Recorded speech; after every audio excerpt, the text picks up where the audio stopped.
Students, आज हमने जो टॉपिक पढ़ना है उसका नाम है data analysis and data organisation. अब देखें, जो भी हमारे पास बायोलॉजिकल प्रॉब्लम है उसको सॉल्व करने के जो भी हमारे पास बायोलॉजिकल मेथड्स होते हैं, ठीक है, उनके बाद जो हमारे पास डाटा आता है, ठीक है, उसको ऑर्गेनाइज किया जाता है, उसको एनालाइज किया जाता है, ठीक है, किस फॉर्म में किया जाता है। दो ही चीज़ें होती हैं, एक होता है data analysis and data organisation. अब डाटा ऑर्गेनाइजेशन क्या होता है? सबसे पहले डाटा को क्या किया जाता है? ऑर्गेनाइज किया जाता है। साइंटिस्ट क्या करते हैं?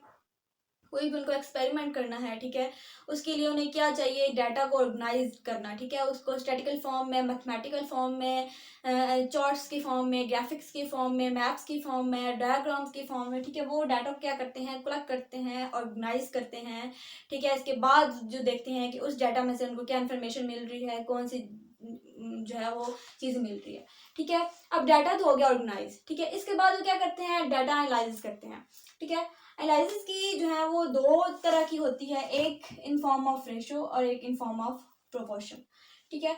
अब रेशो का मतलब क्या होता है? रेशो मीन्स कि जो है जो डाटा है उसको डिवाइड किया जाए, ठीक है। और जो प्रोपोर्शन मीन उस मतलब दो वैल्यूज हैं, उन वैल्यूज आपस में जो है वो वैल्यूज इक्वल हो जाएं, बराबर हो जाएं, वो किस में आ जाती हैं? प्रोपोर्शन में आ जाती हैं। अब रेशो को अगर हम देखें तो हमारे पास जैसे कि आ जाता है A/B, ठीक है, ये इन फॉर्म ऑफ रेशो आ गया, ठीक है। अब इसकी हमारे पास कैसे एग्जांपल आ जाती है, कैसे हम रेशो लेते हैं कि अगर हम फॉर एग्जांपल लें कि 50 हेल्दी पीपल्स लें, ठीक है, फिर अगर हम देखते हैं कि 50 जो है वो हेल्दी पीपल्स हैं और 150 जो है वो पीपल्स इन्फेक्टेड हैं, ठीक है, दो वैल्यूज हमने ले ली। अब इसको हमने रेशो की फॉर्म में कैसे लिखना है? अब बेसिकली हमें नजर आ रहा है कि 150 जो है वो 50 से 3 गुना ज्यादा है, ठीक है, 3 टाइम्स ज्यादा है। तो हमारे पास रेशो क्या आएगी? 1/3 के 1/3 के 3 टाइम्स जो है वो 150 जो इन्फेक्टेड पीपल्स है वो हेल्दी पीपल से ज्यादा है, ठीक हो गया। अब प्रोपोर्शन की बात करें तो उसमें हमारे पास वैल्यू कैसे आएगी? जैसे कि A/B, ठीक है, A और C/D। अब उसमें जो ये साइन लगता है प्रोपोर्शन का, ठीक है, इक्वालिटी का, वो बेसिकली हमारे पास किस में आ जाता है? प्रोपोर्शन में आ जाता है। इसकी एक सिंपल सी हम एग्जांपल ले लेते हैं प्रोपोर्शन की, जिससे आपको समझ आ जाएगा कि बेसिकली प्रोपोर्शन है क्या, ठीक है। बेसिकली तो ये बात मैंने आपको बता दी है, कोई भी दो वैल्यूज जो हैं वो आपस में इक्वल इक्वल हो, ठीक है, बराबर हो, तो वो हमारे पास किस में आ जाती हैं? प्रोपोर्शन में आ जाती हैं। फॉर एग्जाम्पल हम लेते हैं 100 स्पैरोज लेते हैं, ठीक है, 100 हेल्दी स्पैरोज लेते हैं, उनको हम बाइट करवाते हैं मॉस्किटो से, ठीक है। अब हमें नहीं पता कि मॉस्किटोज कितने हैं, हमें ये जस्ट पता है कि जो हमारे पास स्पैरो हैं वो 100 है, ठीक है। हमें ये नहीं मालूम कि कितनी जो है वो मॉस्किटोज हैं, कितनी मॉस्किटोज ने कितनी स्पैरोज को बाइट किया।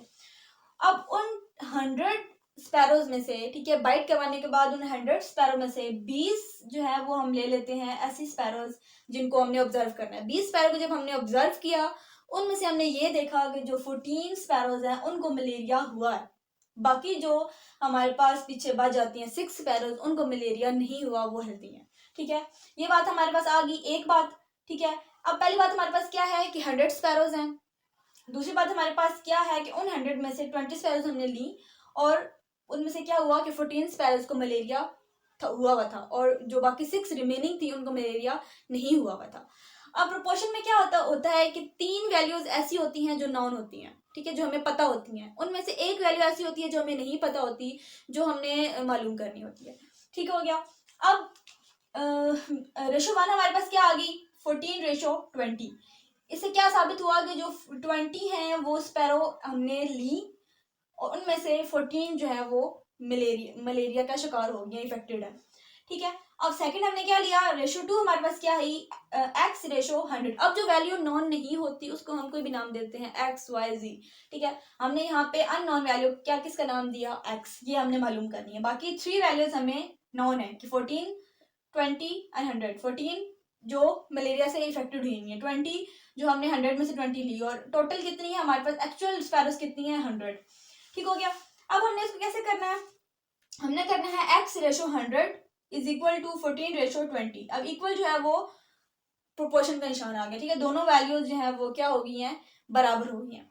अब इनमें से हमारे पास 3 वैल्यू जो नॉन है, एक्स जो है वो हमने मालूम करना है। हमने क्या करना होगा, एक्स रेशो 100 मल्टीप्लाई 20, ठीक है, डिवाइडेड बाय 14।